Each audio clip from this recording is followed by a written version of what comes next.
Bienvenue dans cette info, le débat, votre rendez-vous où chaque jour nous donnons la parole aux acteurs du terrain, aux experts, mais également aux citoyens pour analyser ensemble les grandes questions qui touchent notre société. Ce soir, nous aborderons un sujet aussi sensible qu'inquiétant, la consommation de drogue, d'alcool et de tabac en milieu scolaire. Un phénomène qui prend de l'ampleur et suscite de vives préoccupations. Abonnons par exemple, localité du centre-ouest de la Côte d'Ivoire, dans la région de la Maraoué, le préfet Yapi-Claude Ogou a récemment mis en garde les élèves contre ces fléaux qui menacent leur santé et leur avenir, rappelant que la drogue est un danger réel pour la société. Mais comment expliquer cette dérive? Est-ce le manque de repères familiaux, le dysfonctionnement du système éducatif ou encore l'influence du groupe? La question reste ouverte et c'est tout l'objet de notre échange ce soir. Drogue en milieu scolaire, à qui la faute? Pour en parler, nous recevons Yoboué Kwaku, président du collectif Sauvons notre secteur éducation, formation nationale. Il est également enseignant, mais aussi parent d'élèves. Merci d'avoir accepté notre invitation. Merci. Juste à côté de vous, il y a M. Kwasi Fabrice, il est sous-directeur des études du collège privé Koutouanda Bobo. Merci d'être sur ce plateau. Et en face de vous deux, il y a Ghislain Koulibaly, sociologue. Merci d'avoir accepté notre invitation, M. Koulibaly. C'est moi. Alors, je tiens à rappeler à l'ensemble de nos téléspectateurs que c'est un débat pour comprendre les causes, mais surtout pour trouver l'ensemble des pistes de solutions, mais assez concrètes. Pour planter le décor, M. Kwaku, en tant que représentant donc des parents d'élèves, quel est selon vous le vrai visage du fléau de la drogue dans nos écoles aujourd'hui? Merci bien. Je vais commencer par vous dire merci parce que nous sommes dans une période où les sujets qui touchent la société ne sont pas très souvent dans les débats. Et aujourd'hui, je pense que c'est un sujet vraiment d'actualité et c'est un fléau. Nous constatons tous et parfois nous sommes impuissants. Voilà, et le constat il est réel. Le constat il est réel. Est-ce que c'est l'avis que vous partagez?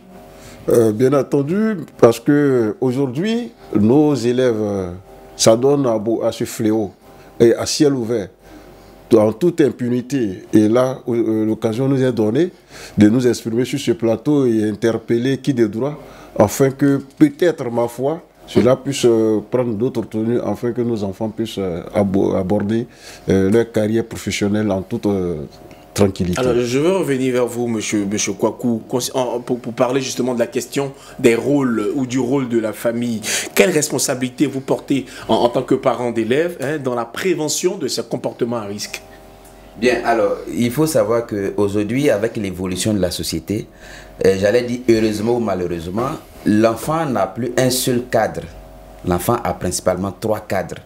Le cadre familial, la société et l'école. Voici les 3 milieux de l'enfant. Et donc, le cadre familial joue son rôle. Le cadre familial veut bien faire, mais à côté de ce cadre familial, il y a les 2 autres cadres. Et qui, malheureusement, le manque de communication entre les 3 cadres expose ou bien réduit l'action de l'un des cadres, donc le cadre familial. Alors, M. Koulibaly, le constat, il est fait.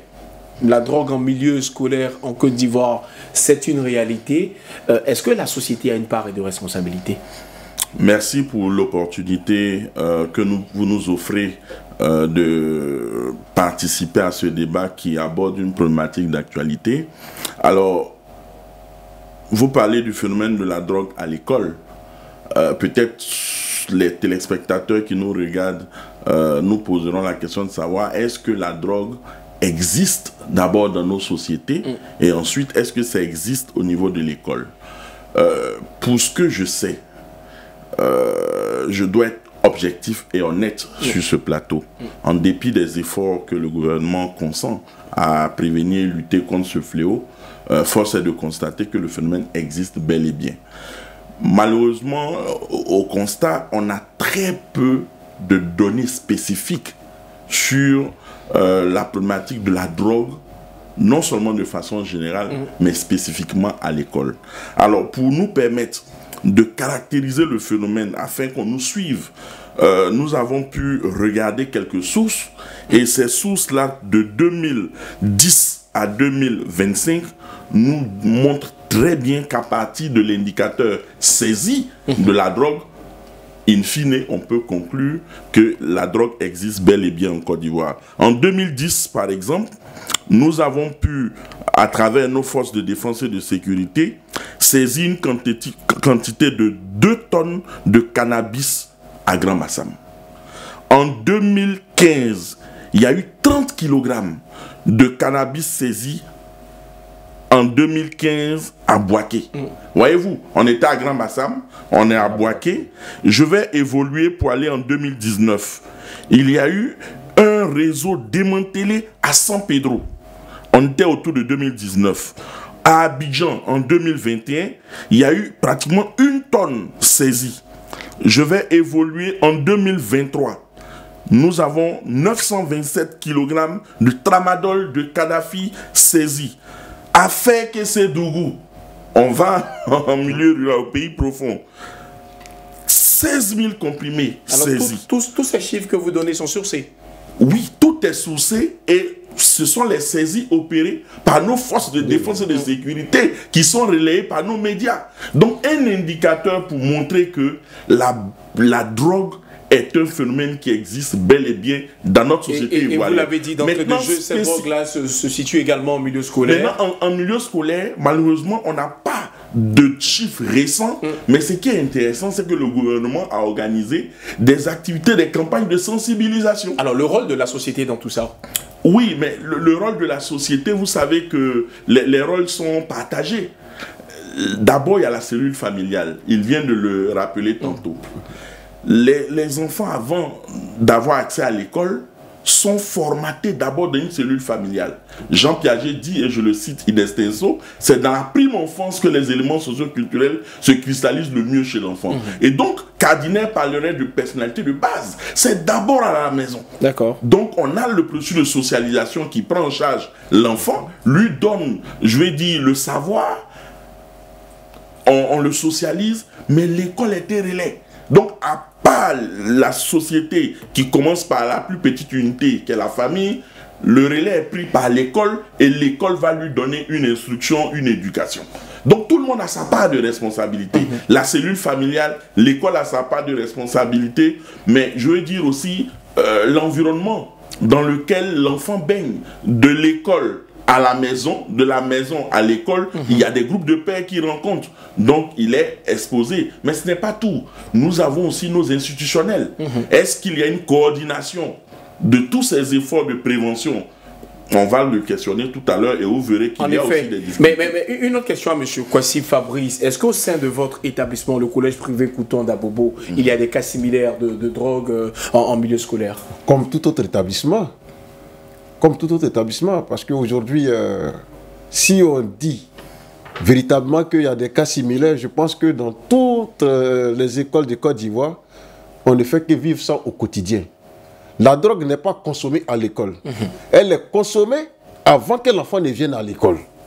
Donc, comme le disait M. Kwaku tout à l'heure, les 3 cadres, la maison, entre la maison et l'école, l'enfant, il ne consomme pas la drogue à la maison, ni à l'école. Mais l'intervalle de la maison à l'école, c'est là qui se trouve le problème. Et vous, justement, en tant que sous-directeur, est-ce que vous pouvez nous dire s'il existe un protocole précis pour gérer véritablement ces élèves-là, si jamais ils sont pris en flagrant délit? Oui. L'État même a mis des cellules en place pour pouvoir recadrer ces enfants-là. Mais malheureusement, elles n'existent que de nom. Ces cellules n'existent que de nom, elles ne sont pas fonctionnelles. Parce que quand tu vas à la draine, il y a des cadres que j'appelais comme ça, des cellules d'écoute des enfants. Mais je pense bien que ces cellules-là sillonnaient les établissements, sensibiliser les enfants. Mais cette sensibilisation ne passe pas. Pas du tout. Elle ne passe pas. Et au détriment même, les enfants sont laissés pour compte. Parce que quand vous prenez l'enfant qui vient dans un état divers à l'école et que vous faites sortir cet enfant, mais si l'enfant, ses parents sont de l'autre côté, je m'excuse bien. Qu'est-ce que vous voulez dire par de l'autre côté? Si ses parents sont nantis, d'accord, l'enfant peut porter plainte de ce que vous l'avez expliqué de son coup, vous avez fait abstraction de ce qu'il suit son coup. Et on peut vous poursuivre. Tout compte fait, si on doit lutter contre ces fléaux, il faille que le gouvernement prenne des sanctions, non seulement pour ceux qui vendent, et pour ceux qui consomment. Alors, qu'ils soient adolescents ou pas, c'est seule la sanction qui peut amener les enfants à se recadrer. Monsieur Yoboué Kouakou, quand on entend ainsi parler Monsieur Kwasi Fabrice, on pourrait se poser la question de savoir comment évolue la communication familiale. Est-ce que c'est parce qu'il y a un manque de dialogue entre parents et enfants qu'on assiste à ce genre de dérive? Bien, alors, comme je le disais tantôt, aujourd'hui, le cadre familial seul n'existe pas. Sinon, ne suffit pas plutôt. L'enfant peut avoir une éducation de base à la maison. Mais dès l'instant où l'enfant sort de la maison, qu'il a la société, qu'il y a l'école, et que ces deux autres institutions ne suivent pas les structures de la maison, déjà on détruit ce qu'on a installé à la maison. Pour les enfants les plus résistants, ils arrivent à tenir. Mais les enfants qui sont moins résistants, quel que soit ce qu'on leur dit à la maison, dès qu'ils voient la société, dès qu'ils voient d'autres comportements à l'école, automatiquement ils copient. Automatiquement ils copient. Alors, vous avez dit que vous êtes également enseignant. Est-ce que, en tant qu'éducateur, vous pensez être formé, mais suffisamment pour identifier les signes d'addiction chez les élèves? Bien, alors, heureusement, j'ai fait 2 expériences d'école. Dans une école où l'enseignant, en termes de formation, dans ce domaine, la formation n'existe pas. Et une autre forme d'école où cette formation existe. Cette formation existe. Et dans cette formation, il y a un indicateur clé. Les élèves, ils sont là avec nous au collège de la 6e à la terminale. L'enfant en 6e, il est bien respectueux, il a de bons résultats. En 5e, pareil. Et à partir d'un certain moment, tu sens qu'il ne se donne plus trop au cours. Il a quelque chose. Et donc, quand l'enseignant est formé, quand l'enseignant est dans les conditions, automatiquement, il tire la sonnette d'alarme. Et en ce moment-là, on met toutes les structures en marche pour pouvoir récupérer cet enfant avant que le pire ne survienne. Parce qu'à un moment donné, il devient pratiquement irrécupérable. Mais dès qu'on décèle, on peut le récupérer. D'accord. Voilà. Vous avez eu des cas comme ça? Des cas comme ça, oui. Des cas comme ça qui ont commencé et avec l'échange, des échanges avec l'enfant, et il a pu quand même se retrouver. Il a pu quand même revenir à la normale. Et nous faisons attention à ces cas. Nous avons même un slogan qui dit, vous êtes un professeur de mathématiques, il ne suffit pas de venir faire racine carrée de 4 égale à 2. Il y a ce côté de connaître ses élèves, il y a ce côté de connaître la psychologie de l'enfant, qui peut te permettre de savoir si l'enfant a basculé oui ou non. Et il y a ce côté qui est très important dans l'enseignement. Malheureusement, je dirais que le système éducatif ivoirien ne fait pas prévaloir ce côté-là. Et on a l'impression qu'en fait, l'école ivoirienne, c'est juste une institution pour scolariser les enfants. Et donc, tout ce qui est comme accompagnement, ben, alors, au-delà de l'aspect psychologique dont parle M. Yoboué Kouakou, est-ce qu'on ne pourrait pas s'interroger également sur les repères moraux? Est-ce qu'on a l'impression que ces repères moraux-là sont en crise chez les jeunes? Oui, je dirais oui. Aujourd'hui, on constate 2 phénomènes. Il y a une crise de valeurs en Côte d'Ivoire, il y a une crise de modèle en Côte d'Ivoire. Vous êtes sans ignorer que ce pays a connu plusieurs ruptures de liens sociaux. Plusieurs ruptures de liens sociaux. Je peux citer par exemple le coup d'État de 99. Je peux encore parler de la rébellion armée de 2002. Je veux parler de la crise post-électorale de 2010, etc. Pour vous, tout ça, ça a des impacts? Mais oui, ça a des impacts parce qu'on a vu justement certains prendre l'ascenseur social. C'est-à-dire, malheureusement, il y a des personnes qui ont pu arriver au sommet de l'État sans véritablement suivre le processus d'excellence ou de méritocratie. Voyez-vous, et ça, c'est de nature à bouleverser les normes sociales. Lorsque l'enfant dans la cellule familiale, il est socialisé à des valeurs d'excellence et du jour au lendemain, à cause d'une crise armée, il voit certains s'ériger en modèle en passant par d'autres moyens, ça peut déséquilibrer. Je voudrais aussi dire que crise de valeur, crise de modèle, mais la crise de valeur, on le voit ici par des actes d'incivisme. Aujourd'hui, c'est vrai que le phénomène a été contenu, mais il y a quelques années en arrière, les enfants eux-mêmes imposaient leur propre loi. En décembre, ils allaient Le phénomène des congés anticipés. Les congés anticipés, ils prenaient le loisir, plaisir de dire on ne va pas à l'école, alors qu'il y a un quantum horaire à respecter. Ici, en termes de cause, le tableau, il est noir. On a des facteurs familiaux. Et les facteurs familiaux, on est tous unanimes.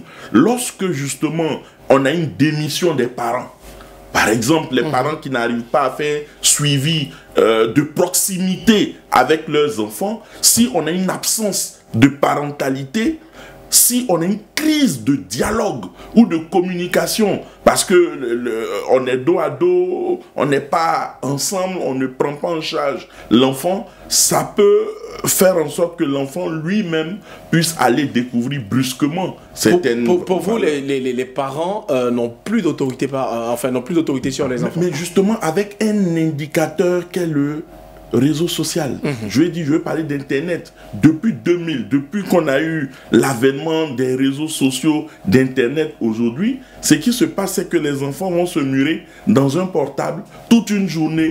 Il ne cause pas, il est dans sa chambre, il est accroché à des jeux vidéo et ils vont découvrir, par exemple, des anti-valeurs ou d'autres types de valeurs à travers les réseaux sociaux. Et cela va avoir un impact sur la psychologie de l'enfant et va avoir un impact sur le comportement. Mieux, on a des exemples où, aujourd'hui, avec l'IA, les enfants conversent et ils vont jusqu'à adopter des comportements qui leur sont dictés par l'IA. Donc, les parents qui n'ont pas cette éducation digitale, qu'est-ce qu'ils font? Donc, on a une sorte de fracture entre nos enfants du 21e siècle qui maîtrisent le digital, le numérique, et ces parents qui, malheureusement, n'ont pas connu cette période. Alors, M. Coulibaly, juste à côté de la fracture dont vous parlez, il y a certains Ivoiriens qui indexent également les inégalités sociales et économiques, qui pour eux sont des facteurs justement qui poussent certains jeunes vers la consommation de la drogue. À cela, qu'est-ce que vous répondez? Oui, je veux dire, on ne peut pas répondre de façon péremptoire. C'est pas parce qu'on est pauvre qu'on va consommer de la drogue. J'ai des exemples où ce sont les personnes de classe sociale aisée qui consomment même la drogue. Aujourd'hui, personne n'y échappe. Que ce soit le milieu urbain, le milieu rural, le milieu périurbain, et quel que soit le profil. Et je peux vous dire aujourd'hui, malheureusement, les enfants sont de plus en plus touchés dès le primaire. Il y a des trafics internes. Aujourd'hui, on a des enfants élèves dealers qui sont dans l'école et on a des parasites qui sont autour de l'école. Regardez le vendeur de garba à côté de l'école. Regardez la vendeuse de bissap, de nyamakou. Celui qui fait poki, qui passe, c'est des personnes qui viennent distiller la marchandise. Quand on parle de produits, c'est qu'il y a un lieu. Et l'école n'échappe pas justement à ce phénomène-là. Donc pour nous, les facteurs économiques y contribuent, puisque le chômage des parents exacerbé peut faire qu'il ne peut pas offrir certaines choses à l'enfant et l'enfant en allant, il est livré à lui-même et finalement il tombe sur le mauvais ami parce qu'il y a l'influence des amis. Voilà, on aura l'occasion d'en reparler. Vous qui êtes sous-directeur d'établissement, est-ce que ce que M. Coulibaly vient d'évoquer en termes d'exemple, en termes d'existence de tous ces dealers autour des établissements, est-ce que c'est quelque chose que vous vivez à propos? Nous ne pouvons le nier. Nous ne pouvons le nier parce qu'aujourd'hui, les enfants sont incontrôlables. Parce que nous sommes dans une société où les enfants ont plus de droits que de devoirs. Et quand l'enfant, il pense qu'il a plus de droits que de devoirs, mais il s'adonne à n'importe quoi. Je le disais tantôt que l'enfant, d'abord, je m'excuse auprès des parents d'élèves, ça peut être l'irresponsabilité des parents parce que quand tu prends les facteurs de risque et de protection relatifs à l'usage de la drogue, on pense que le facteur dominant, c'est le facteur parent-enfant. Le premier responsable qui peut détecter si son enfant consomme la drogue, c'est le père ou la mère. Le premier responsable qui peut contrôler l'environnement ou les fréquentations de son enfant, c'est le père ou la mère. Mais si cela n'est fait, mais que doit-on faire en tant qu'animateur? Nous ne sommes que faire la complémentarité de ce qui a été fait à la maison. L'enfant, il vient, on l'éduque, on le forme. Mais l'éducation de base dépend des parents. L'enfant quitte l'école. On pense bien que l'école s'arrête à 17h35. Un exemple banal, hein? 17h35. Et jusqu'à 19h, le père ne voit pas son enfant. Automatiquement, ma foi, il doit prendre la tâche avec l'éducateur. Bon, vous avez fini à quelle heure? L'enfant n'est pas encore rentré à la maison. Sans me dédire, certains même, ils arrivent tout ivre là et puis le parent ne dit rien.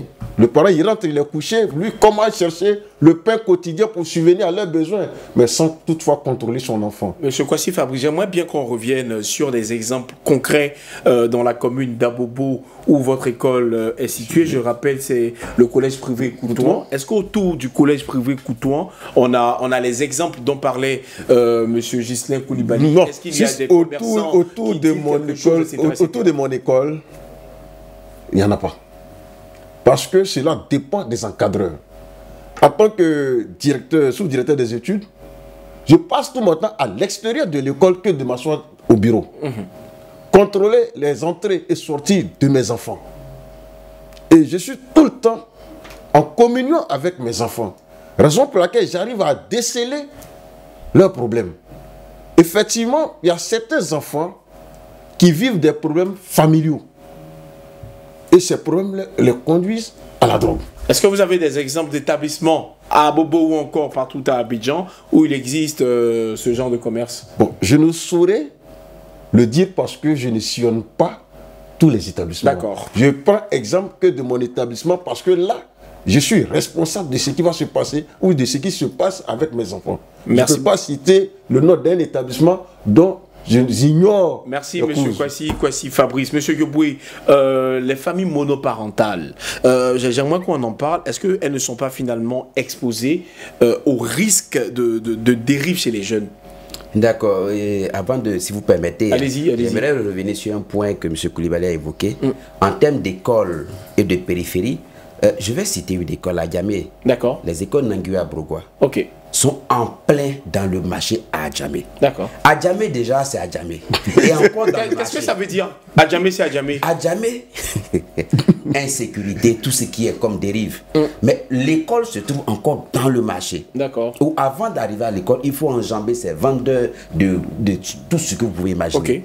Je me rappelle qu'en son temps, il y avait le ministère de la Santé qui était en collaboration avec le ministère de l'Éducation nationale, de telle sorte que tout ce qui est vendu à l'école soit contrôlé par le ministère de la Santé en vue de savoir si cela est bon pour la santé des élèves. Mais ce partenariat a disparu. Pas plus que la semaine dernière, dans une école que je ne vais pas citer ici, et où je connais les tenants de l'école, on dit l'enfant a bu un pot de bissap et puis l'enfant est tombé en convulsion. Et on était obligé de transporter d'urgence à l'hôpital, sinon l'enfant allait mourir. Bissap. Mais qu'est-ce qu'il y a dans le bissap? Je vous dis que c'est réel. Les écoles, dont les alentours, c'est des maquis, c'est des fréquentations à ne pas recommander.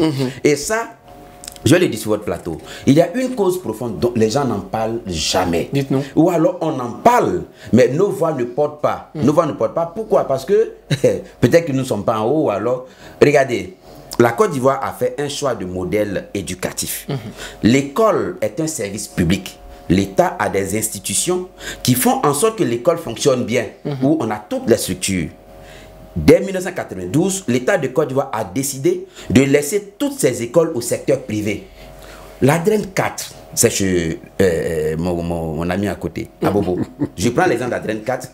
Dans le préscolaire, on a plus de 75% qui sont des établissements privés. Vous savez, ces établissements, l'État ne les contrôle plus.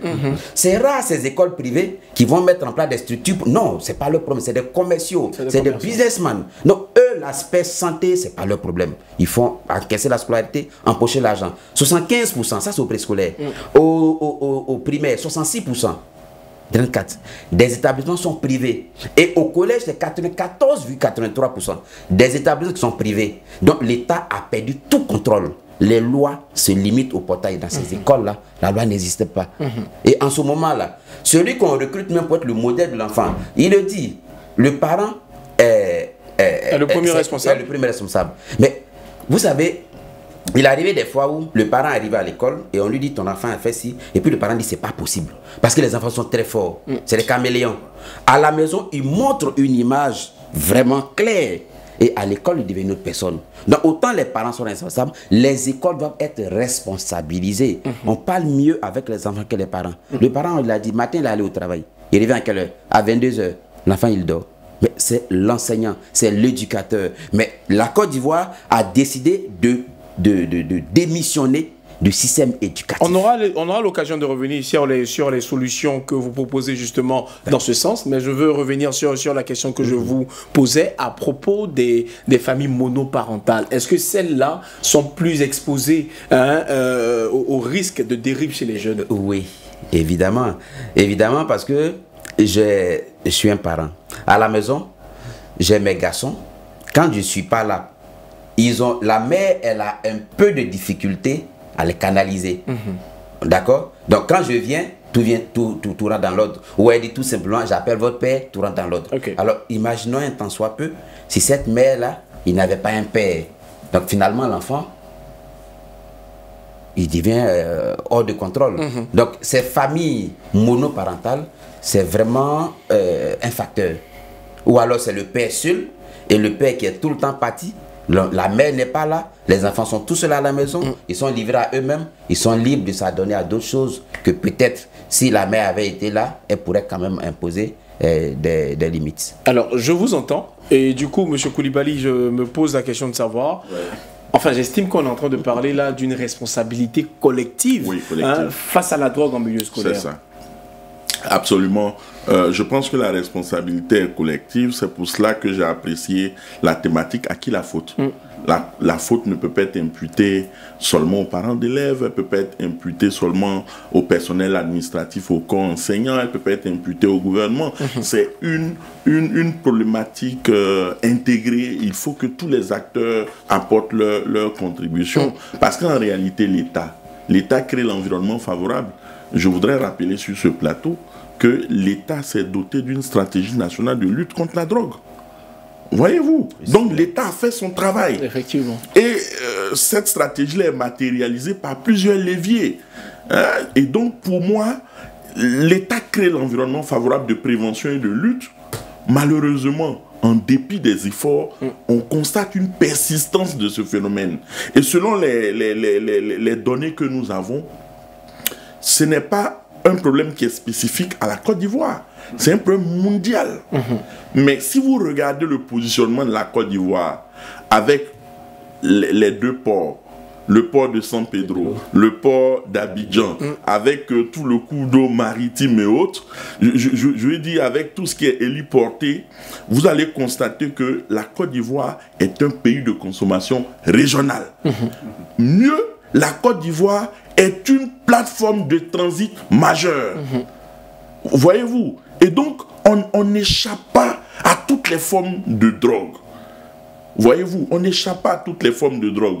Aujourd'hui, on constate que nous avons plus de 75% de notre population qui est jeune. Et ces jeunes-là sont exposés. Et quand on regarde le phénomène au niveau de l'école, c'est là où on se rend bien compte qu'il faut que l'école soit protecteur. Puisque l'école, son rôle premier, c'est la protection. L'école, c'est vraiment la protection de l'enfant. C'est de donner le savoir, de transmettre le savoir. Mais lorsque on a une école qui est exposée au trafic interne, trafic externe, avec, je l'ai dit, un environnement non salubre, avec des maquis, bistrots, de la nourriture, etc. C'est comme si l'école était prise en otage. C'est vrai qu'on fait des efforts. C'est vrai qu'on fait des efforts. Mais un enfant qui quitte l'école, qui va à la maison, qui est par exemple dans une famille monoparentale ou une famille polygame, je vais dire, quel que soit le cas de figure, si l'enfant est victime, par exemple, de violences domestiques, mais ces violences-là peuvent être le déclencheur de la prise de ces psychotropes. N'oublions pas qu'on a, à côté de la drogue, mais on a l'alcool. Puisqu'on parle d'école, mais c'est l'alcool. Moi, j'entends plus parler d'alcool. C'est vrai qu'il y a la drogue, mais il y a l'alcool. Et quand vous regardez, il y a aussi le trafic des médicaments détournés de leur usage premier. Vous avez entendu, et peut-être que je vais faire ma chute là. Moi, je suis un peu déçu. Déçu parce qu'on rentre dans une culture de tolérance de la consommation de la drogue. On est dans une sorte de culture de banalisation de la consommation de la drogue. Vous voulez parler du Kadhafi? Non seulement par les médias qui en parlent comme si c'était du sensationnel pour vendre, il y a les médias. Ensuite, on a aussi à côté des médias la culture, la musique. Je vais sama mon happy. C'est dans le rap souvent qu'on entend les mots qui font allusion à la drogue. Je vais consommer Et puis on danse, on chante et ça n'émeut personne. Donc pour moi, cette culture de banalisation à travers la musique, les médias, le sport, etc., c'est des choses qui doivent être dénoncer et il faut une tolérance zéro. Voilà, c'est sûr que cette info ne banalise pas la chose. Hein, c'est la raison pour laquelle on organise aujourd'hui ce débat. J'aimerais, vous avez parlé de multiplication de tous ces risques-là aux alentours des différents établissements, mais moi j'ai envie de parler avec Monsieur Kwasi Fabri de prévention. Est-ce que vous pensez que les parents finalement doivent être associés à la conception des programmes de sensibilisation dans les écoles? Déjà chez vous, est-ce que ça existe? Il y a des clubs de sensibilisation. Mais avant de revenir à ça, je vais emboîter un peu le pas à M. Koulibaly. La drogue est consommée en toute impunité. Vous nous donnez l'occasion de pouvoir le dire haut et fort. Les enfants consomment même la drogue à ciel ouvert.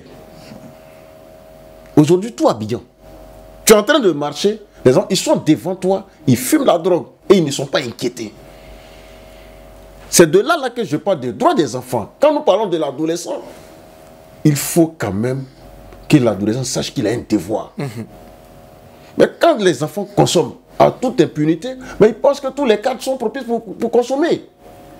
Ça m'emmène à poser une question à M. Koulibaly. Finalement, on constate que les enfants ou les jeunes ne sont pas suffisamment éduqués sur le plan juridique, sur les conséquences juridiques quand on consomme la drogue. Oui, malheureusement, hein, c'est un constat que je fais avec les professionnels de l'école. Aujourd'hui, la relation aîné-cadet a pratiquement disparu. Elle n'existe pas. Aujourd'hui, les enfants nous imposent leur mode de vie. Regardez, j'ai un exemple. Quand un parent dit à son enfant, chez moi, on rentre à 19h, l'enfant vient à 20h. Le lendemain, il vient à 21h. Après, c'est minuit. Il veut imposer. Et maintenant, quand tu veux lui porter main, c'est une violence physique. Alors qu'à l'école, c'est interdit. Et il y a une nouvelle culture qui dit que c'est pas en faisant l'enfant qu'on va l'éduquer. Il faut échanger avec l'enfant, il faut dialoguer avec l'enfant. Mais malheureusement, ce que je constate, il y a une crise de communication, une crise de dialogue. Parce que peut-être que les parents aussi, on doit les formater. Autrement, il faut les former. Pour ne pas qu'ils soient dans les logiciels anciens où ils disent « moi on m'a frappé, donc il faut que je frappe ». Non, c'est pas ce qu'on demande. On demande une meilleure communication avec l'enfant, un meilleur dialogue avec l'enfant, parce qu'aujourd'hui, ces enfants-là sont trop exposés. Je vous ai dit, ils sont exposés aux réseaux sociaux.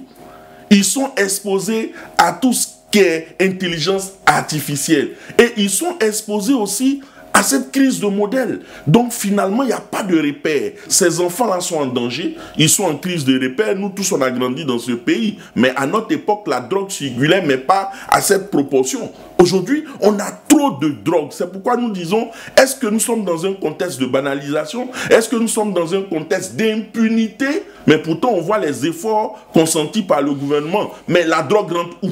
Alors, les enfants sont exposés. Le contact n'est pas forcément très bien entre ces enfants-là et leurs parents. Est-ce qu'on doit parler de programmes de prévention? Je pense que oui. Voilà pourquoi je vous demande si les parents doivent être associés à une forme de sensibilisation, à la conception de programmes de sensibilisation dans les écoles, justement. Oui. Les parents doivent être associés à tous les fléaux qui minent la société. Pourquoi? Parce qu'aujourd'hui, qui parle de parents, parle d'éducateur. Qui parle d'éducateur, parle de parents. Je suis enseignant, certes, mais au-delà de ma profession, je suis un parent d'élève. Donc, si mon enfant n'est pas dans mon établissement et qu'il est ailleurs, les responsables de là peuvent m'appeler à appartenir à des clubs de sensibilisation. Donc, les parents doivent être associés. Et justement, le ministère de l'Éducation nationale a mis ce plan en marche. Mais malheureusement, comme je le dis, c'est de non. Parce que quand il y a un plan qui est mis en marche pour le bien-être de la société, mais il faut un suivi. Il faut suivre. Il faut des personnes de ressources sur le terrain pour s'approprier de la chose. Mais ce n'est pas le cas. M. Kouakou venait même de le dire. La DRED Abidjan 4 est à 99% le pôle de l'éducation. J'ai dit à 99%. En dehors de la DRED 4, il y a la DRED 3 de Yopougon. Mais ces communes-là, il faille que le gouvernement multiplie les actions de sensibilisation. Et au-delà, associer les parents d'élèves. Après, suivre les animateurs que nous sommes. Justement, les professeurs de l'EDAC, ils suivent même des formations pour tout ça. Mais en réalité, quand il y a une formation, comme je l'ai dit tantôt, la drogue est consommée à toute impunité. Je demande au gouvernement de mettre des mesures d'astreinte à la disposition des animateurs que nous sommes, afin de pouvoir amener l'enfant à comprendre que si tu consommes la drogue, voilà ce qui va t'arriver. Au moins l'enfant il est effrayé. À l'école il est effrayé. Et interpeller aussi les parents pour dire que si vos enfants se comportent ainsi, voilà les mesures que nous allons appliquer vers eux. Mais si le gouvernement nous soutient à cela, mais je crois que d'ici 5 ans, ce phénomène-là va, je dirais bien, va diminuer ou alors même va disparaître. Alors, parce que les enfants ont peur de la sanction. Monsieur Yoboué Kouakou, l'action des comités de parents, on en parlait tout à l'heure, est-ce que vous pensez que cela est suffisant de façon active pour soutenir justement la lutte contre ce fléau? Bien, alors je reviens. Les parents, sinon la famille, constitue une entité. La société, une autre entité, et l'école, une troisième entité. Il faut une action conjuguée, une action collective. Parce que si on pose l'action d'un seul côté, les autres côtés vont inhiber. Qu'est-ce que je dis, action concertée? Déjà au niveau des parents, il faudrait que le parent soit responsable. C'est possible qu'aujourd'hui on interpelle un parent parce que son enfant consomme la drogue. Il faut qu'on le fasse. Ton enfant, là, il consomme la drogue. Est-ce que c'est pas ça la difficulté? Quand on entend M. Koulibaly parler, c'est difficile pour les parents, justement, de parler simplement à leur enfant. Aujourd'hui, ils ne peuvent plus les frapper, sinon on dira que c'est une violence physique. Qu'est-ce qu'il faut faire? Effectivement. Donc, en fait, je partais des parents. Il faut qu'ils sachent que quand ton enfant a un tel comportement, on va t'interpeller pour des explications. D'accord. Cela, là, ça lui fait prendre une responsabilité. Il va jouer son rôle. Même s'il ne frappe pas, mais il va accentuer son rôle. Au niveau des... Le collègue parlait tout à l'heure, les actions de sensibilisation. Je connais le comité interministériel de lutte anti-drogue. Ouais. Alors, ce comité-là, qui est quelque part au plateau, on a combien d'établissements en Côte d'Ivoire? Pourquoi ne pas démembrer ce comité-là dans les différents établissements et responsabiliser les éducateurs et les enseignants qui sont toujours avec les enfants? Parce qu'en Côte d'Ivoire, je vais revenir sur ce côté-là. Apparemment, quand on parle, les gens pensent qu'il n'y a pas d'influence. Le premier repère de l'enfant, c'est l'enseignant. Je suis enseignant. Plein d'élèves viennent dire, monsieur, je vais être comme vous. Monsieur, je vais être comme vous. Mais si déjà l'enseignant qui est devant l'enfant, l'enseignant lui-même, il ressemble à un griffe. Je ne vais pas découper, décaler, je vais pas là. Alors, en ce moment, l'enfant a quel repère? Et donc, ces comités-là, on doit responsabiliser les établissements. De telle sorte que le parent a une part de responsabilité, l'école a une part de responsabilité, et nos médias, aujourd'hui, si le M. Koulibaly le disait, si je prends une chaîne de télévision qui fait la promotion d'un comportement qui expose l'enfant, il faudrait qu'on interpelle cette chaîne-là. Tout à fait. Il faudrait qu'on interpelle. Si une chaîne de télévision présente, bien un réseau social présente un modèle de réussite qui a été un modèle raccourci, ou un modèle, il faut qu'on interpelle. Et c'est de cela qu'il s'agit. La société tout entière n'est pas assez soucieuse de l'avenir des enfants. Ils ne savent pas, la société ne sait même pas que c'est notre mine, c'est notre développement, c'est notre matière première, nos enfants. Mais on n'en prend pas soin. Je pense qu'on n'y pense pas assez. Et il faudrait qu'on y pense assez. Il y a un fait de société qui est récurrent. Je parlais des parents qui souvent nient le problème. Il y a des parents à qui on annonce que votre fils a consommé de la drogue. Contre toute attente, ils vous diront non, c'est faux. Qu'est-ce qu'il faut faire? Non, en réalité, il y a des parents qui sont dans le déni de la réalité. Tout à fait. Parce qu'ils estiment qu'ils ont éduqué leur enfant et donc ils ne comprennent pas. Ils parlaient de phénomène d'enfants caméléons. Mais oui, les enfants, c'est des... Ils sont tout droit à la maison, mais carrément différents. Mais dehors, ils ont un autre comportement. Ça fait partie de leur stratégie. Pour moi, M. Kodjo, les cellules familiales sont en crise. Nos familles sont en crise, il faut être honnête et le reconnaître. En crise parce qu'on n'a pas les compétences, encore moins les capacités pour aller reconnaître les symptômes de quelqu'un qui consomme la drogue. Regardez aujourd'hui ces enfants, ils se promènent à n'importe quelle heure avec de la sucrerie. Oui. Vous les voyez, ils ont des Sprites, ils ont de la sucrerie, ils se promènent avec ça. Cela cache quelque chose, vous voulez dire? Oui, absolument. Dans ces bouteilles-là, ils ont des comprimés qu'ils injectent et vous allez remarquer, ça finit jamais. Ils ont toujours ça. Ils se promènent avec ça. Et c'était devenu un temps de mode, mais maintenant qu'ils savent qu'on sait, ça a diminué. Un autre élément, ces enfants-là, regardez bien, ils ont toujours des capuchons. C'est-à-dire des polos avec capuchon. C'est des signes pour se reconnaître. Wow. Ils sont toujours avec ces vêtements. Il fait chaud, mais il est dans son blouson. Ils sont à l'hip-hop. Voilà, ils font comme si... C'est des signalements. En fait, on appelle ça les éléments de symbolisation. D'accord. Pour dire quoi? J'appartiens au groupe qui consomme. Et justement, et fouiller ces enfants-là. Ils sont là, ils se touchent. Vous allez voir, ils ont des manies. Ils ont des tics. Et vous allez voir, aller fouiller quand ils dorment. Ils ont de la cigarette. Souvent, quand ils rentrent dans la douche, ils fument. Et là, ils utilisent la fenêtre de la douche.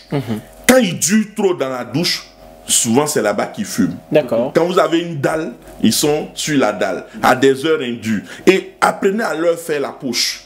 Donc aujourd'hui, il faut qu'on forme les parents, que ce soit papa, maman, oncle. Toute la cellule familiale doit pouvoir le regarder. Et vous allez remarquer, il change de comportement. Quand la famille est au salon, il est dans la chambre. Quand tout le monde est dans la chambre, il est au salon. Et un autre indicateur, ils sont toujours en train de boire l'eau glacée. Toujours, ils sont dans le frigo. Qu'est-ce que tu veux? Je veux boire de l'eau glacée. Qu'est-ce que tu veux? Je veux boire de l'eau glacée. Ça s'explique ça? Mais justement, parce que quand tu prends ce qu'ils consomment, ils ont souvent besoin de tout, voilà, bien glacé. Et donc, pour moi, il faut prendre en charge ces cellules familiales qui sont en crise, qui ne reconnaissent plus le comportement des enfants. Il faut qu'on les aide. Et au niveau de l'école, oui, il faut mettre en place un mécanisme de dénonciation. Parce que les élèves, eux, ils savent qui consomme pas. Et donc, peut-être pas le dire publiquement, mais il faut un point focal au niveau de l'école. Une fois que ce dernier est alerté, ça peut être l'éducateur, il fait ses investigations, l'enfant peut être encore récupérable. On le récupère. Mais vous allez constater qu'un enfant qui a commencé à consommer, vous allez voir généralement, c'est moins une baisse.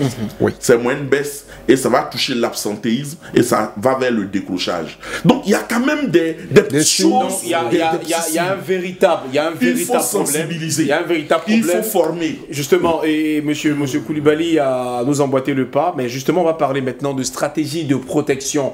Il y a danger. Il faut agir. Quel dispositif on propose justement pour protéger durablement les élèves? Monsieur Kwasi Fabrice. Bon. Les dispositifs, comme M. Koulibaly l'a bien dit, d'abord, il faut avoir un regard sur les faits et gestes de l'enfant. Et à la maison, et en classe. Il faut que l'enseignant qui est là, qui reconnaît le mérite de l'enfant, dès qu'il voit que l'enfant, le travail baisse, il signale à son éducateur de niveau, quitte à l'éducateur d'interpeller les parents, pour dire qu'est-ce qu'il ne va pas. Je ne reconnais plus mon enfant. Au départ, il avait les 17 de moyenne, mais maintenant, il nage dans le 8 et 9. Ça, c'est le premier repère. Le deuxième repère est que les parents, moi, depuis 2 ans, nous avons instauré des fouilles systématiques. Parce que les téléphones portables sont interdits dans mon établissement. Mais, chose bizarre, quand les enfants s'obstinent à venir avec le téléphone qu'on saisit, ce sont les parents eux-mêmes qui viennent plaider pour qu'on puisse redonner ces téléphones. Ça veut dire qu'il y a un mot également à donner aux parents. Oui. Même ce matin, avant de venir sur ce plateau, hier au drapeau, j'ai dit aux enfants, vous savez qu'on a passé tout le temps à vous sensibiliser sur les téléphones portables. L'interdiction des téléphones portables. À 10 h, le professeur d'anglais est en train de faire cours. Il y a un élève qui est en train de manipuler son téléphone. Et un regard, il a pris le téléphone. C'est la mère de cet enfant qui a laissé toutes ses activités et qui est venue pour un téléphone portable. Je lui ai dit, mais maman, vous vous rabaissez. Ce n'est que ce matin au drapeau que j'ai parlé de ce système. Mais quand vous le faites, l'enfant il se voit déjà protégé et alors tout est permis. C'est le même cas que la drogue. L'année surpassée, il y a un enfant, le canette, comment on appelle, Vaudi. Mais on ne va pas citer de marque, hein? Allez-y. Il vient, il a consommé et il a mis ça dans son sac. Il est venu pendant que le professeur d'anglais était en train de faire cours. Il consomme et vous connaissez, il y a une puanterie là, ça a pris la classe. Le professeur étant musulman, l'odeur l'a interpellé. Il va, l'enfant se dresse contre ce professeur-là. Puisqu'il est excité. J'ai même porté ça à la connaissance de la direction régionale, parce que c'est inadmissible. Mais finalement, cet enfant, on nous a fait croire que cet enfant ne peut pas être puni pour ses gestes. On a lavé nos mains. Alors, on va supposer qu'il y a une détection précoce, Monsieur Yoboué Kouakou. Que doivent faire les parents pour identifier justement les premiers signes d'addiction? Ben, les parents, cela suppose une présence rigoureuse à la maison. Pour détecter, il faut une présence rigoureuse. Or, la vitesse de la société aujourd'hui, c'est rare. C'est parents qui d'être toujours présents. Très bien. Et finalement, on est toujours au travail. C'est une fille de ménage qui est à la maison qui n'arrive pas à assurer ce rôle-là. Donc je dirais, quel mécanisme? C'est pour cela que tous les jours, je me rabats sur l'école. Je me rabats sur l'école. Pour aller dans le même sens, il y a ce que nous appelons un couloir, ou bien si vous voulez, un couloir de sécurité. C'est un modèle que j'ai vu, que je vais vous expliquer. Dites-nous. L'enfant, il quitte la maison. Un cas de ramassage vient le prendre, ou bien un parent va déposer l'enfant. En tout cas, l'enfant ne va pas à l'école seul. Pourquoi? Entre l'école, entre la maison et l'école, l'enfant fait disparaître. Donc c'est après que tu sauras que l'enfant n'est pas là à l'école. Le mal est déjà fait. Mais en établissant ce couloir où l'enfant quitte la maison, il est accompagné d'un parent. Ou l'enfant quitte la maison avec un cas de l'école. Donc l'enfant il quitte la maison, c'est sûr qu'il est à l'école. Dès qu'il quitte l'école, le même cas le ramène à la maison. Ou alors un parent vient le chercher. La communication, elle existe entre l'école et les parents. On va minimiser les périodes où l'enfant s'échappe pour s'adonner à quoi que ce soit. Mais ils ne sont pas nombreux les parents aussi qui peuvent payer des cas pour leurs enfants. Et je vais vous dire quelque chose. Ce qui concerne l'école, j'ai fait une commune que je connais bien, à Adjamé. L'école la plus chère, c'est dans cette école qu'il n'y a plus de place. Je ne sais pas si vous voyez ce que je veux dire. Pour l'éducation d'un enfant, les parents sont prêts à tout. Quand ils sont sûrs qu'il aura la qualité, ou parce qu'un enfant, c'est le meilleur investissement. Ce que tu mets dans la tête de l'enfant, c'est ce qui va faire sa vie et qui peut-être demain va t'aider. Donc lorsque le parent sait et que cela est le bien, pour le bien de son enfant, il va s'investir. Parce que généralement, on le dit, le parent ne va pas le faire et on laisse. Mais quand le parent ne va pas le faire et qu'on laisse, mais on fait plus de mal, on fait plus de tort. Voilà, de deux mots, il faut choisir le moindre. Alors, nous tirons allègrement vers la fin de l'émission. Oui. Vous, quelles propositions vous faites justement pour endiguer, pour éradiquer ce fléau dans notre milieu scolaire? D'accord. Là, le couloir, là. Le premier, ça c'est la première solution. La deuxième solution, dans la formation des enseignants, il faudrait qu'il y ait une formation additive. Une formation additive, soit en sociologie ou en psychologie, de telle sorte que l'enseignant sache que c'est de sa responsabilité de détecter les comportements à risque, les comportements qui signalent qu'il y a une addiction à venir. Et ça, il faudrait que de façon formelle, les enseignants le sachent, les écoles le sachent, les éducateurs le sachent. D'accord. Ça, c'est au niveau des enseignants. Ensuite, aux alentours des écoles, je me rappelle bien, un moment donné, dans une zone que je connais bien, il y avait une opération de la police ivoirienne, félicitations à l'État, pour détruire les fumoirs. Donc, ils ont détruit les fumoirs, ils ont sauvé beaucoup d'enfants. Mais ces écoles qui sont aux alentours, sinon c'est maquis qui sont aux alentours des écoles doivent être également détruits. Et dans chaque école, l'enfant, il rentre. À la récréation, tout est à l'intérieur de l'école. Au point où même quand c'est à la pause, on ne lui donne pas l'occasion de sortir de l'école pour aller ailleurs.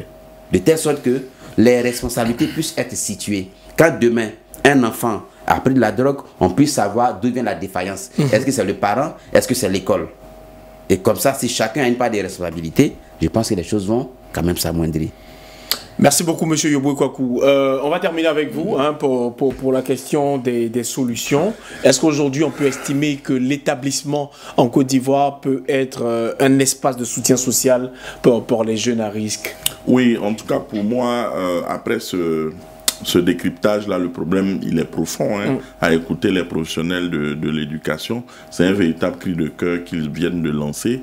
Je pense qu'au niveau de l'école et même des autres composantes, il faut faire la promotion de modèles positifs sans consommation. Non, parce que c'est important. La drogue, on peut la définir sous l'angle de la maladie. Mais en réalité, la drogue, c'est un comportement.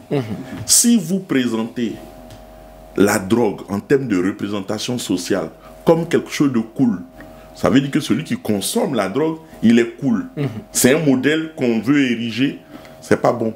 Il faut que, au niveau médiatique, il faut qu'on dise clairement que fumer la drogue, ce n'est pas cool, ça détruit, c'est destructeur. Il faut que ce message passe. Pour que les enfants aient peur, il faut qu'on choque les enfants. Ça, c'est un. De deux, il faut, au niveau institutionnel, une synergie entre l'école, la santé, les forces de défense et de sécurité et la famille. Si on n'a pas cette synergie d'action, vous allez voir que les parents ne vont jamais dénoncer.